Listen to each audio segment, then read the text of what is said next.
Hi guys, it's me, Jakarta. So ayan nga guys, mag-mix tayo ng macaroni salad. So naka-ready na dito na akong ingredients dala guys. Ang kulang na lang atong pag-mix. So kana siya guys, ang kadaghanan na 1 kilo na macaroni salad. So 1 kilo na macaroni salad, dalawang breast chicken, tapos tatlong carrots, dalawang cheese, idin cheese yung gamit na ko.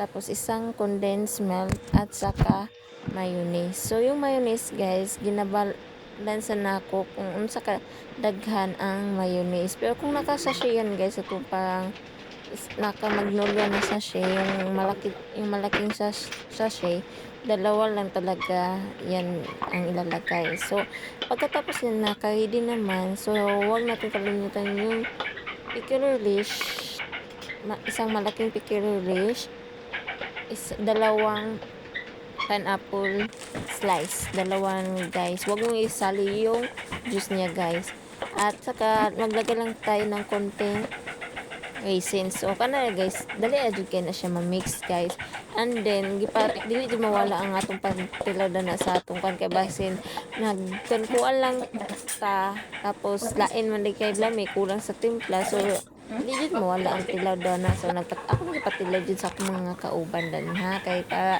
make sure lang na dili lain og lami ang atong gihimo. So kana siya guys, pagkahuman jud na pagi ready na jud nako, tapos tilaw kadyot if kana ready na okay ng timpla, swak na sa panglasa sa tanan, gibutang na din nako siya sa butanganan kay para ready to serve na lang jud siya. So ako din siya gibutngan sa cheese ang top kay para na siya life lang ba, tapos dili siya kuan kay dili boring ang atong serving sa atong macaroni salad. So pagkakon dia guys, hinuan din na to atong palibot ha, dili na to pasagdan na hugaw ang atong palibot. So pagkaman na ato jud nang butngan sa klingra pa, dili langaw-langawan ang atong kuan, og dili mahugaw atong serving. So kana guys, ready na to serve. That's all. Bye bye.